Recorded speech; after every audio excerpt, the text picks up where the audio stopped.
곧 가나안 온 땅을 주어 영원한 기업이 되게 하고 나는 그들의 하나님이 되리라. 아멘. 창세기 17장 1절부터 8절까지 본문입니다. 너는 내 앞에서 행하여 완전하라. 너는 내 앞에서 행하여 완전하라 라는 말씀의 제목입니다. 1절에 나와 있습니다.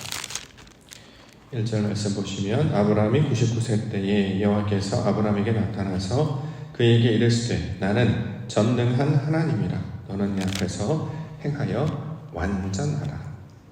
자, 완전하라 라는 말씀 함께 붙잡고자 하는데요. 완전하다. 다른 말로는 이제 온전하다라고 번역하기도 했습니다. 완전하다, 온전하다. 무엇을 가리키는 말일까요? 네, 하나님의 속성을 가리키는 말이 되겠죠.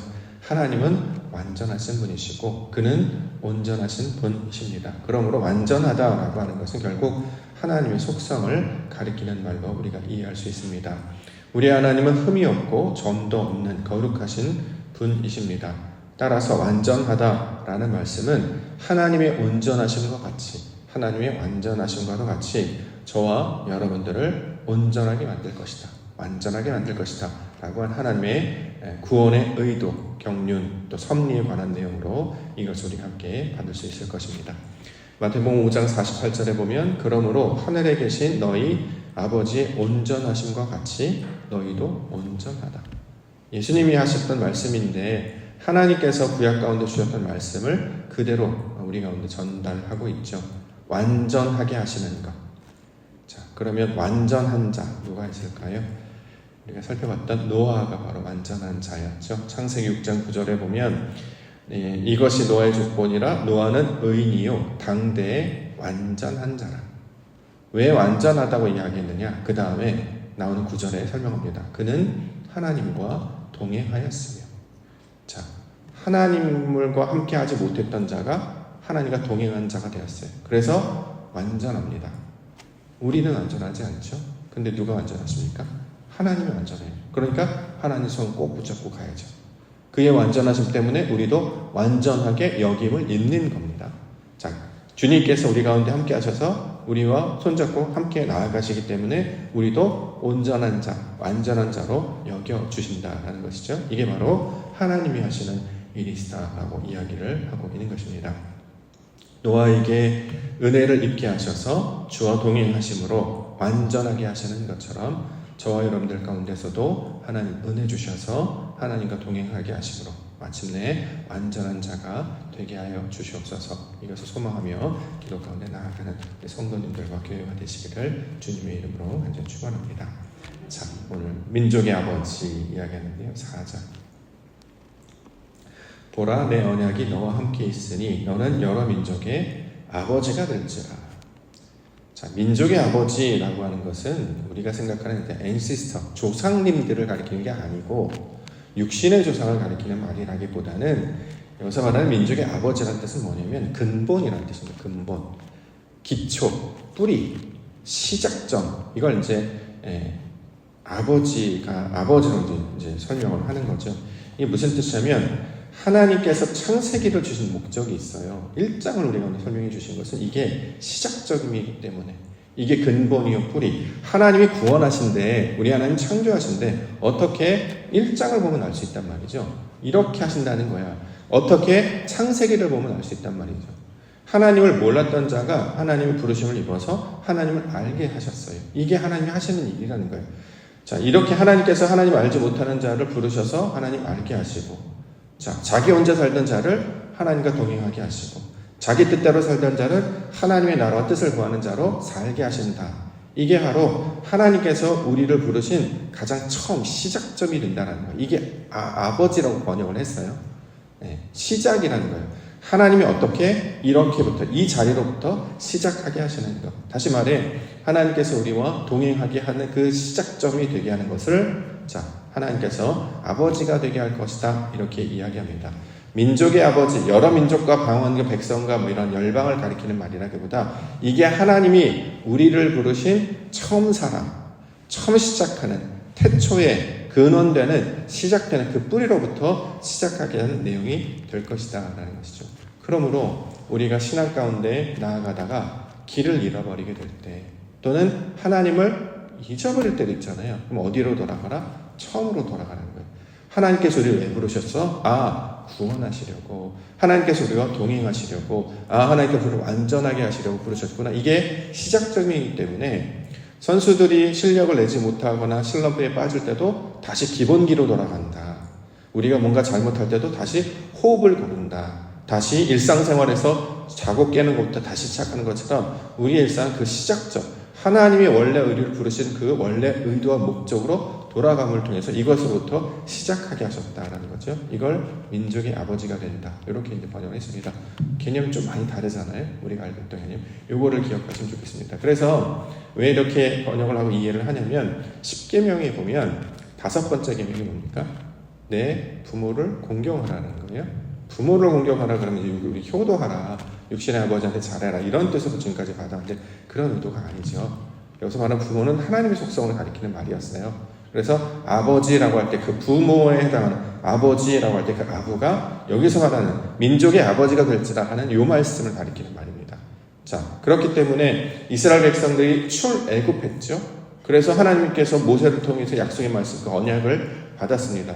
그러므로 아버지가 되게 하신다는 그 첫 번째, 처음짜리 원래 의도하신 그것들을 기억하여서 그걸 뭐라고 번역된 M이라고 우리가 번역을 하는데 그것을 붙잡고 하나님의 영광을 나타낸 자가 되게 할 것이다. 하나님이 원래 약속하신 그 약속과 목적을 주의 말씀으로 이루어서 하나님의 영광을 나타내는 그 카도드, 영광의 백성이 되게 할 것이다. 이게 5번째 계명이 원래 의도였습니다. 근데 그 하나님, 그러니까 육신의 부모를 공경하라라고 하면 거기 하나님 안 보이잖아요. 성경 그렇게 해석하면 이제 종교가 되어버린단 말이죠. 율책이 되어버리기 때문에 그렇게 하는 것이 아니고 하나님이 원래 하신 그 의도를 다시 우리도록 찾게 하신다. 자, 이 말씀을 우리 가운데 주고 있습니다. 그러면 우리 출발이 어디인지를 알게 돼요. 출발이 어디니까 목적지도 어딘지를 알게 되죠. 그래서 어디로 갑니까? 아버지 집으로 가는 거예요. 아버지가 원래 하셨던 의도가 있어야 그것이 완성이 이루어져야 완성되는 거 아니겠습니까? 자, 떨어졌던 자가 다시 집으로 돌아와서 주와 함께 거닐고 주와 함께 동행하는 자가 되는 것. 이게 구원의 목적인데 바로 오늘 본문의 내용도 아브라함을 통하여서 그 일을 행하게 될 것이다. 이걸 완전하다. 하나님의 것을 받아들이고 아버지의 것을 붙잡고 나아가는 하나님의 사람이 되는 것으로 설명하고 있는 것이죠. 그러므로 우리가 이제 말씀을 이제 듣고 배우게 되면 생각들도 확장이 되지 않겠습니까? 우리가 알고 있던 기초적인 교리가 있었어요. 우리가 배웠던 성경학교를 통해서 배웠던 기초 지식들이 있단 말이죠. 근데 여기를 가지고 그 다음 단계로 나아가고 여기를 가지고 그 다음 단계로 나아가서 생각이 점점 확장되는 거죠. 이전 것들을 포함해서 생각이 확장되어서 이제 어디로 가야 될지를 선택하게 됩니다. 이게 성경에서 말하는 신앙의 방법이기도 하고 세상에서 말하는 학문의 방법이기도 하죠. 학교를 다니면 여러 가지 접근법, 방법론, 여러 가지 생각들, 다른 사람의 의견들 듣습니다. 그 중에 내가 어떤 걸 취할 것인가를 선택하거나 또는 이 중에서 자기의 것으로 재해석하거나 또는 방법론을 선택하거나 이게 이제 보통 학문을 만들어내는 과정이잖아요. 신앙도 마찬가지죠. 지금까지 우리가 쭉 싸우고 배워왔던 모든 내용들을 들어보니까 여기서 더 나아가면 하나님의 것을 선택하는 것이 맞겠구나라고 우리가 선택하는 것입니다. 근데 이런 이야기를 들으면 어떤 분들은 이전에 듣지 못했던 이야기이기 때문에 틀렸다라고 자꾸 생각을 해요. 저거 이상하다, 잘못된 거 아니야? 그렇게 하는 게 아니고 들었으면 그럴 수도 있겠구나. 그러면 점점 그것을 되뇌고 어떻게 그렇게 해석에 접근될 수 있었지? 폭이 넓어지는 거예요. 그렇기 때문에 많은 사람들을 품을 수 있게 되는 것입니다. 그런 자들을 성경에서는 완전하다라고 이야기를 하죠. 예를 들어서 우리가 이제 학문을 하면 내가 어떤 접근법, 우리는 개혁주의라고 보통 이야기해요. 칼빈주의를 따르는 개혁주의 이렇게 얘기하는데 개혁주의를 따르면 다른 것은 다 잘못됐습니까? 그렇게 하면 안 되죠. 그럼 편협한 사고가 된단 말이죠. 여러 가지 것들을 접근하여서 이것이 옳다라고 믿고 있기 때문에 우리가 그렇게 신앙을 하는 것처럼 우리 신앙의 폭도, 말씀을 들을 때도 그런 이제 폭이 넓어지는 것을 여기게 되면 우리의 신앙이 온전해지고 있구나, 완전해지고 있구나라는 것을 알 수 있게 되는 것입니다. 오늘 해석하는 방법, 민족의 아버지가 될지라를 굳이 이렇게 설명을 들은 이유는 이전의 방식, 해석 방식이 조금 다르기 때문에 이걸 받아들이고 한번 묵상을 해보셨으면 좋겠습니다. 받아들이고 과연 그러한가? 목사님이 설명하셨던 그 접근 방식과 해석 방법이 나도 따라갈 만한가? 이것들을 한번 생각해 보시고 이것들 특별히 우리 도교회도 함께 받아 받으시며 나아가는 성도님들 되시기를 원합니다. 그래서 그러한 존재와 인식이 바뀌어졌어요. 아브라함이 한 인물을 통해서 설명합니다. 자기 원래 이제 갈대아 우르에 살던 사람이 하나님의 말씀을 듣고 헤브론 땅 가나안으로 와서 주의 말씀을 따르면서 살다 보니 점점 하나님의 사람이 되어가는 거예요. 그의 가지고 있던 생각과 그의 가지고 있던 태도와 삶의 양식이 하나님이 기뻐하시는 모양으로 바뀌게 된단 말이죠. 전혀 다른 사람이 됐습니다. 그래서 오늘 본문에 그를 아브라함이라고 이야기하는 거예요. 5절, 6절. 이제부로는 내 이름을 아브람이라 하지 아니하고 아브라함이라 하리니 이는 내가 너를 여러 민족의 아버지가 되게 함이니라. 내가 너를 심히 번성하게 하리니 내가 내게서 민족들이 나게 하며 왕들이 내게로부터 나오리라.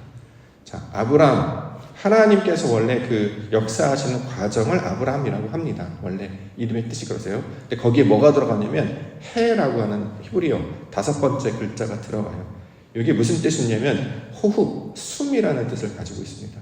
자, 육신의 사람에게 하나님께서 영으로, 숨으로 그에게 들어오셔서 그를 간직한 자로, 그 숨으로 사는 자가 되게 하신단 말이죠. 이걸 성경에서 살아있다라고 이야기하잖아요. 창세기 2장 7절. 여호와 하나님이 땅의 흙으로 사람을 지으시고 생기를 그 코에 불어넣으시니 사람이 생명이 되니라. 살아있는 영혼이 되더라. 자, 살아있는 자, 하나님의 호흡을 가지고 하나님의 말씀을 가지고 하나님의 의도와 뜻을 가지고 가지고 살아가는 자들을 살아있다라고 한단 말이죠.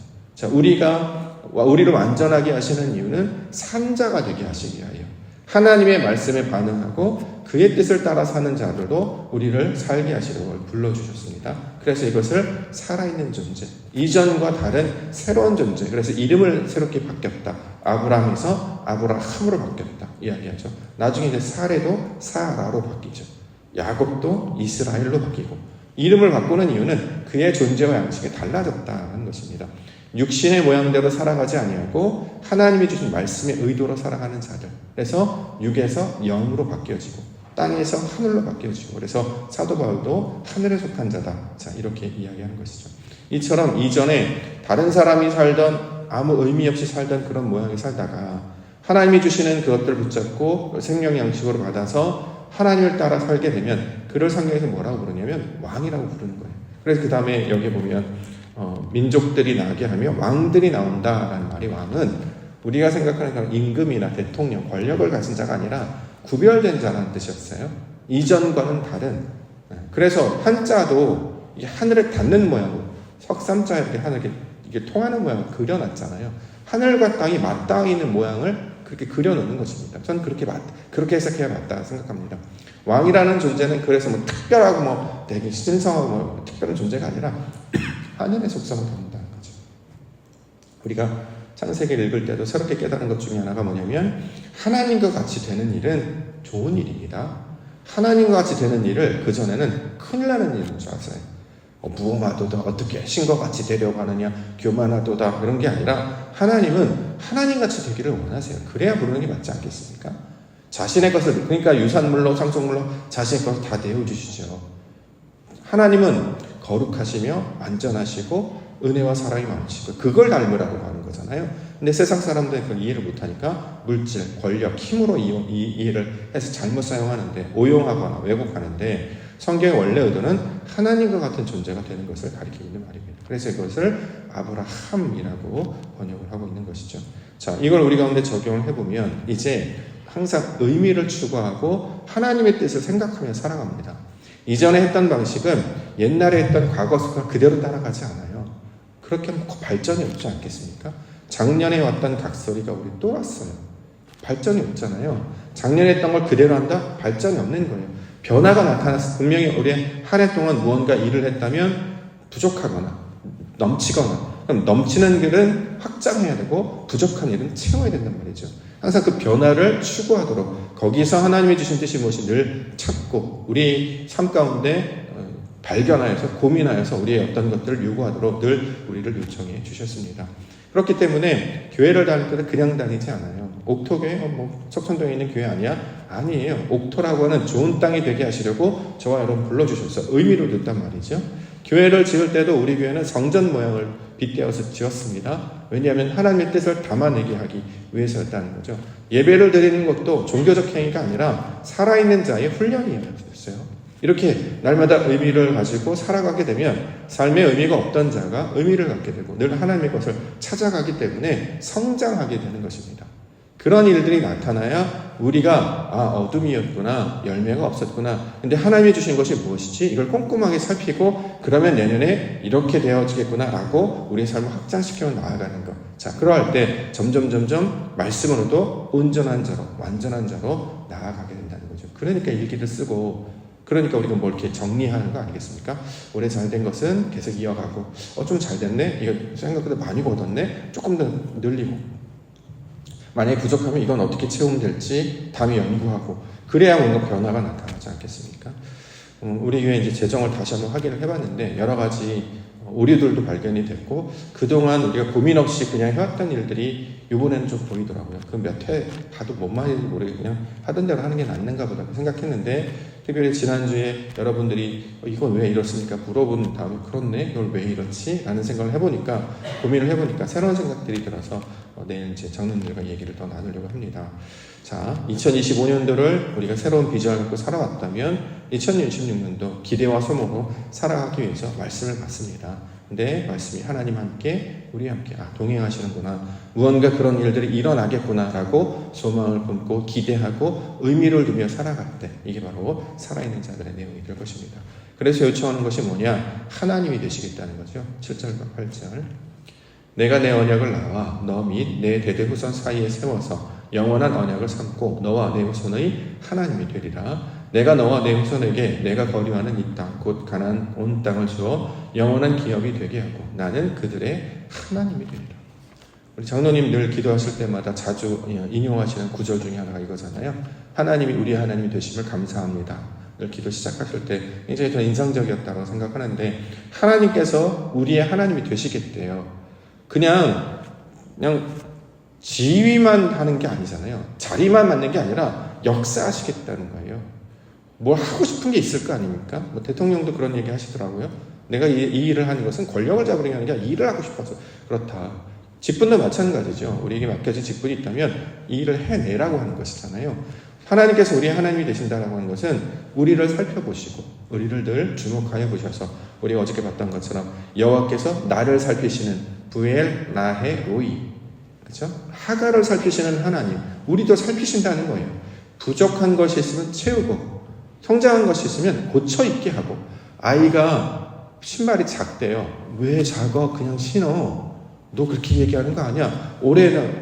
작년에 있던 그대로 신으니까 산지 얼마 되지도 않았는데 왜 이걸 그래 작대요. 자고 나니까 애가 컸어요. 진짜 애가 보니까 하루만 자고 일어나도 얼굴이 달라져요. 성장했단 말이죠. 우리 교회는 64년이 지났단 말이에요. 성장하고 있습니까? 변화되고 있습니까? 거기에 맞는 옷들이 필요하지 않겠습니까? 자, 거기에 맞춰서 잘 살펴보면 거기에 맞는 옷을 입히는 것이 하나님께서 하시는 일이잖아요. 이 개념을 이해하고 나면 그 다음 개념으로 우리를 가르치시고, 우리가 성장하면 거기에 맞춰서 옷을 갈아입히시고, 또 우리 가운데 필요한 것들이 있다면 채워주심으로, 부족한 것이 있으면 채우고 넘치는 것이 있으면 그것을 확장시켜서 지경을 넓게 하심으로 말미암아 점점 하나님의 수준으로 만들어가는 것이 하나님께서 말씀하시는 완전함의 내용이 된단 말이죠. 이전에는 아무런 내용이 없었기 때문에 소위 말하는 그릇을 만들려고 해도 재료가 없기 때문에 모양을 만들 수가 없었어요. 그런데 우리에게 재료가 되게 하셔서 요만하게 시작을 하는 거 아니겠습니까? 근데 이걸 하나님께서 늘리고 넓히고 확장시키셔서 그 안에 많은 일들을 담는 그런 일들로 만들어주셨다라는 것이죠. 시편 8편 4절과 5절에 이렇게 기록이 됩니다. 사람이 무엇이기에 주께서 그를 생각하시며 인자가 무엇이기에 주께서 그를 돌보시나이까. 그를 하나님보다 조금 못하게 하시고 영화와 존귀로 관을 씌우셨나이다. 하나님은 완전하신 분이시고 온전하신 분이신데 우리를 채우시고 우리를 넓히셔서, 그래서 그 하나님의 속성을 닮은, 그래서 하나님의 자녀, 하나님의 사람을 만드시겠다라는 것이 내용이고, 그것을 경험했던 시편의 기자는 그 놀라운 하나님의 역사를 찬양하며 기도하는 자로 시편을 기록하고 있습니다. 이 고백을 우리로도 동일하게 하게 하신다는 거죠. 교회를 다녔는데, 신앙을 다녔는데 우리 삶에 아무런 변화나 성장이 없다면 무익한 일이 되지 않겠습니까? 다른 종교와 마찬가지가 되지 않겠습니까? 분명히 있다라는 거죠. 우리가 그것들을 찾아내고 발견하여서 잘된 것들은 확장시키고 부족한 것들은 채우려고 하고, 그냥 하면 여태까지는 그냥 이렇게 내버려두면 하늘에서 비가 올 때까지 그냥 그렇게 하는 게 아니라 땅을 경작하여서 하나님이 기뻐하실 뜻을 나타냈을 때 이른 비 늦은 비를 주시는 것처럼 우리에게 필요한 것들도 우리가 감당하는 사역을 나아갈 때 하나님이 부르신 만큼 쫓아가고 인도하시는 만큼 나아갈 때 하나님의 놀라운 영광 새롭게 펼쳐서 보여주실 줄 믿습니다. 우리 11월 한 달을 우리 정리하고 12월로 넘어가는데요. 새롭게 맞이하는 겨울에 주님이 오실 날 함께 기대하시면서 완전하게 하시는, 온전하게 하시는 하나님의 놀라운 은혜와 사역을 소망하며 기도하시며 나아가는 우리 믿음의 성도님들과 교회 되시기를 주의 이름으로 간절히 축원합니다.